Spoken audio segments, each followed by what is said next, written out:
Hello, my name is George Clements, and welcome to this video tutorial of James Taylor's classic song, Fire and Rain.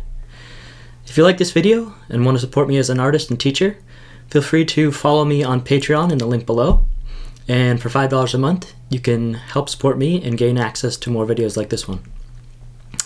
Alright, with that said, let's tune up and dive right in. Alright, so this song is in the key of B major. I'm going to be using the capo at the 2nd fret and playing out of A position. We'll be using chord shapes like A major,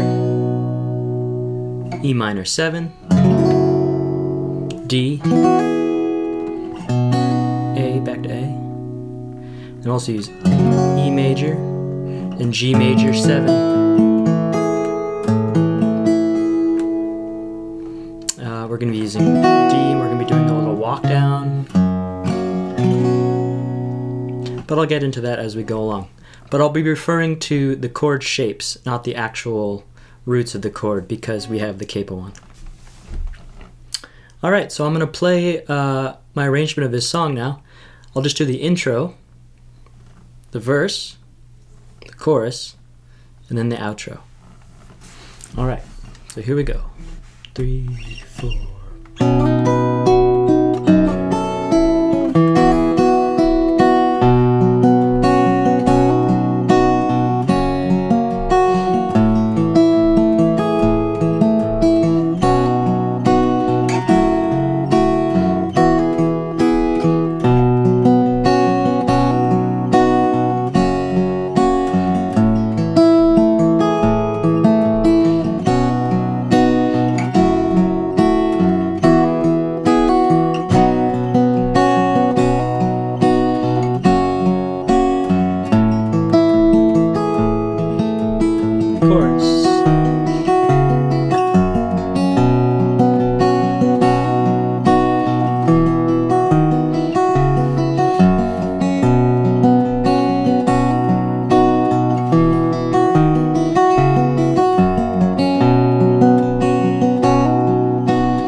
Alright, so here's what's happening in the intro. We're going to be sliding from the 4th fret up to the 6th fret.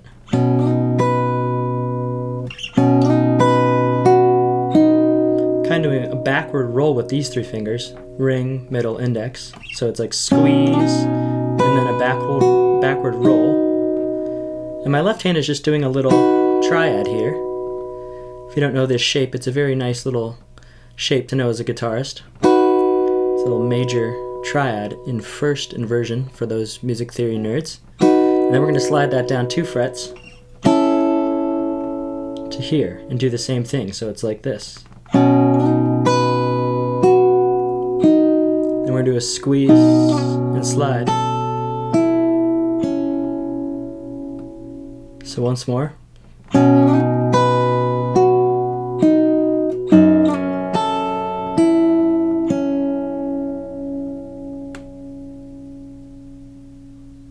And the next bit goes like this.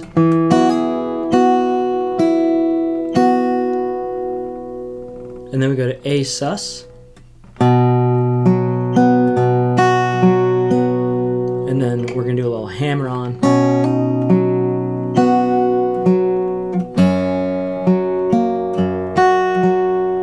On the E chord. And then we're going to go to G major 7 with this little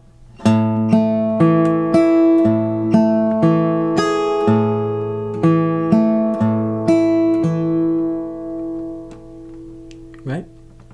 So for the G7 chord, I'm just playing the root, the 5th with my pinky, and getting the major 7 with my middle finger. I just find the fingering with those fingers helps it kind of lay out naturally in the hand. So once again, it goes like this, sliding from 4 to 6. Then we're going to hit the low E string.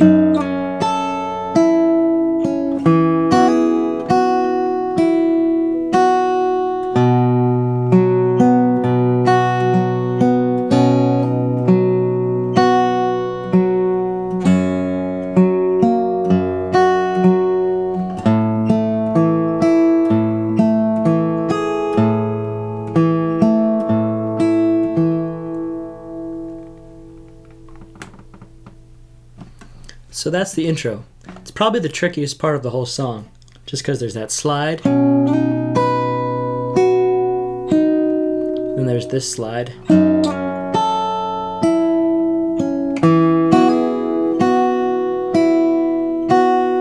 there's this.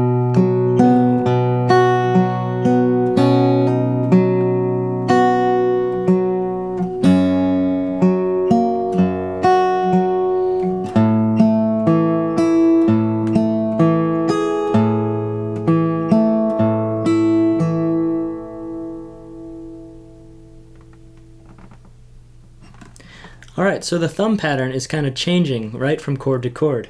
On this one there's just one thumb on the A. For the E minor 7 there's just one thumb.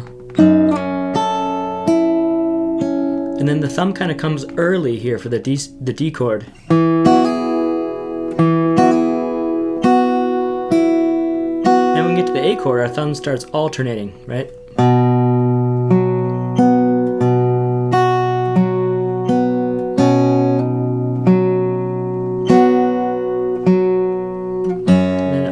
Here, the E chord, still alternating here for the G7, G major 7.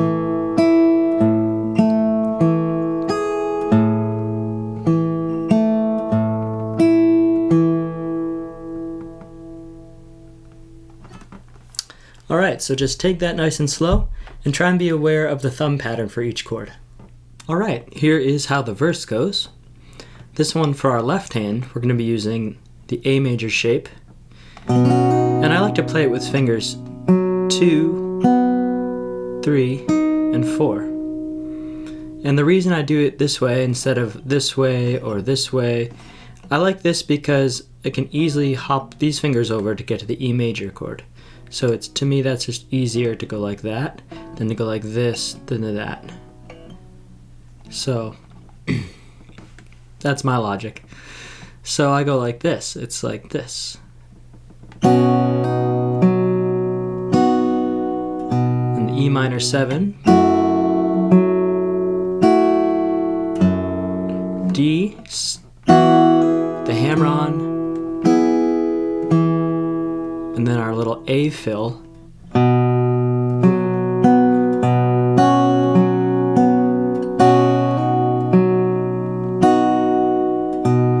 E major,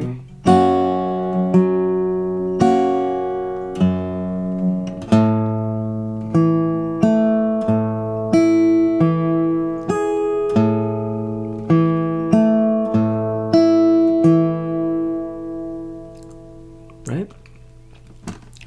So it's interesting to note that there's two thumb patterns here. There's this one that goes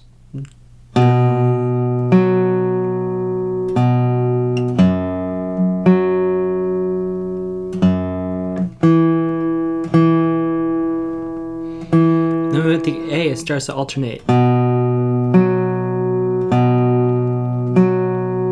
then when we go back to the A,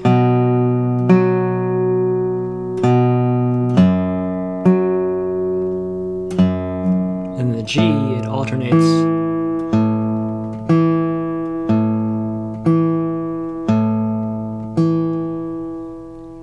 Right? So there's those two different thumb rhythms. So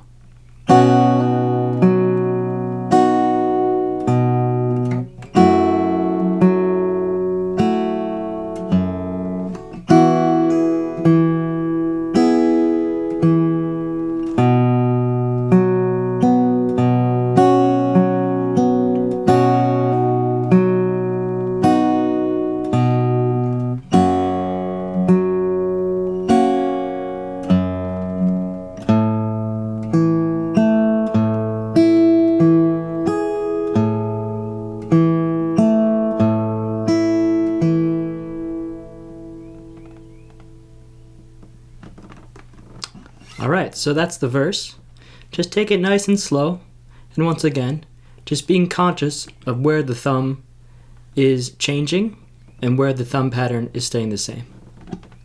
Alright, now we're on to the chorus. Now the good thing about the chorus is that the same pattern repeats 3 times. So there's really only 2 kind of parts that you actually have to learn. So the first one is this little descending, what I like to call a forward roll. So it's going to thumb, index, middle, ring. And it does it 3 times. So it's like this. Over the D sus. Then we're going to use our pinky to reach and get the 4th fret of the A string. And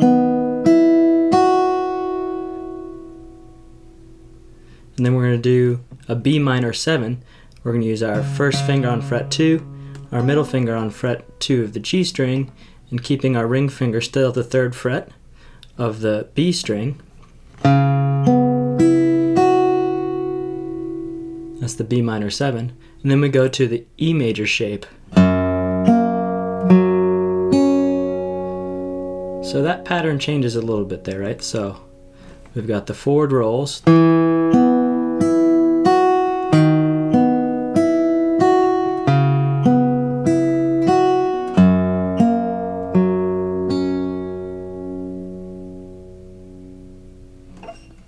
And then our little fill, very similar to what we've done before.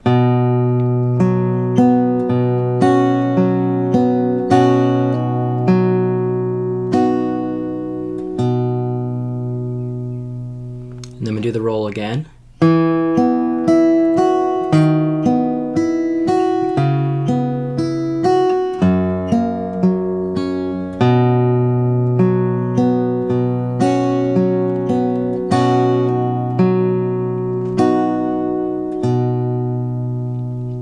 Happens one more time.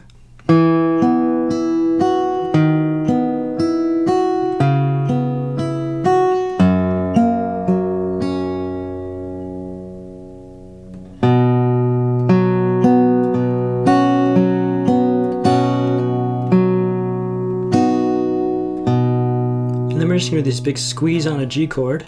And then a D sus. And then we go to an A sus 2, and I use my first finger to kind of strum.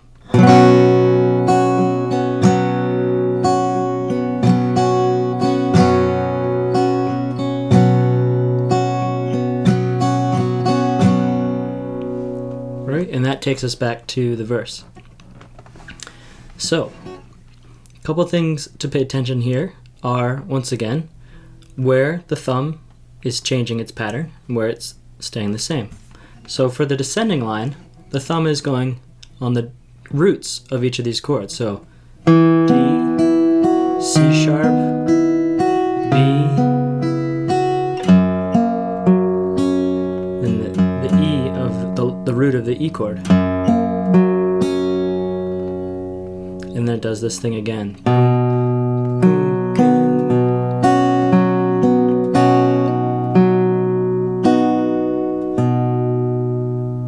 So that one, there's alternating for the A sus 2, and then when we go to the actual A major with the hammer on, it goes boom, boom, boom. So it's slightly different rhythm. So if I'm just going to play the bass line, it would be like this.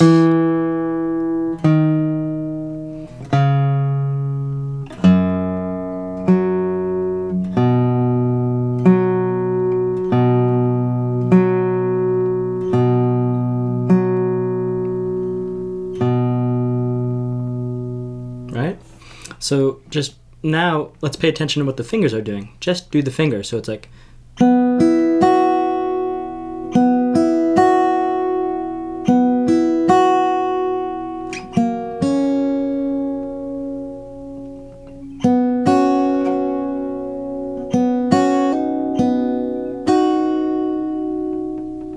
I don't know if that's helpful for you, but I find when you separate out the fingers and the thumb, it kind of makes it less complicated.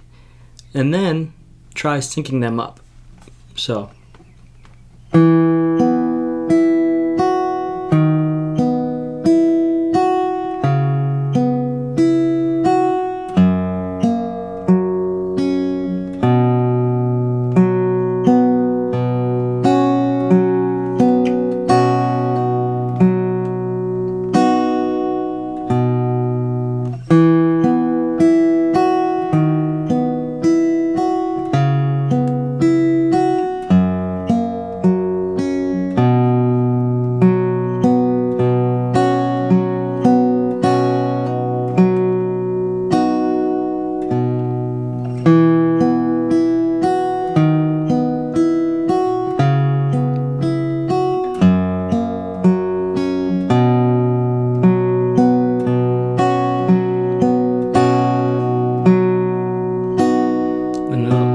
G. And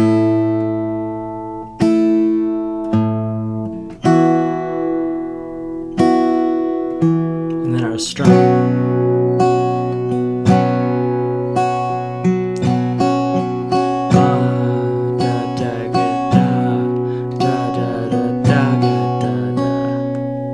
Right? So, that is the chorus. And just take it nice and slow, and it's a really deceptively complex. It's actually not that complex because that phrase repeats 3 times. So once you get it down, it's like you're almost there. All right, here we are at the outro. Now I'll just play it so you can hear what's happening in context with the voice. So the final phrase of the chorus goes like this. But I always thought that I'd see you again.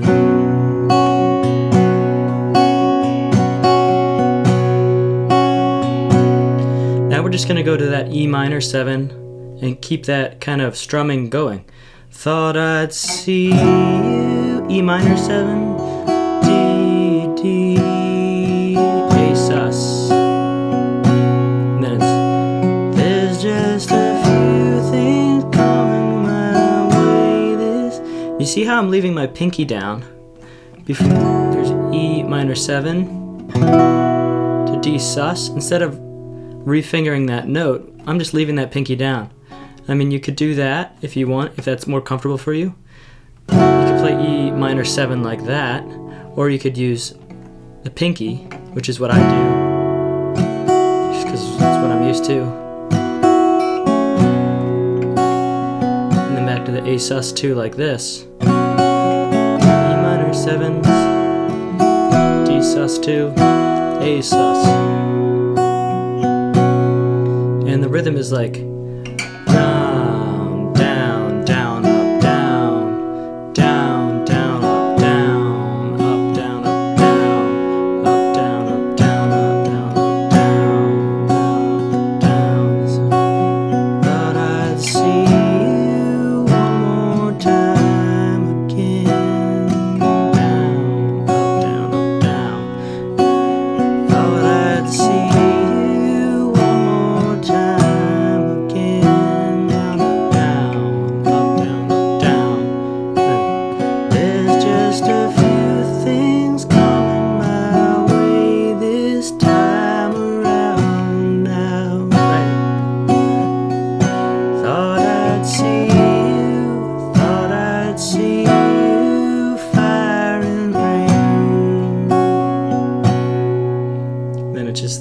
and then the outro is just like the intro.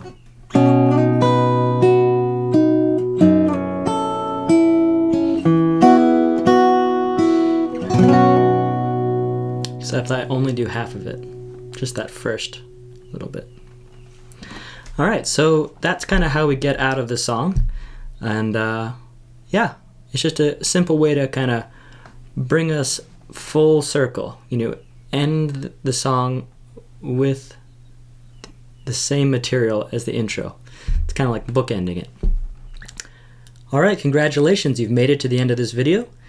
Thanks again for watching my videos and supporting me on Patreon. I really appreciate it, and I hope you've had fun learning this classic James Taylor song. All right, happy practicing.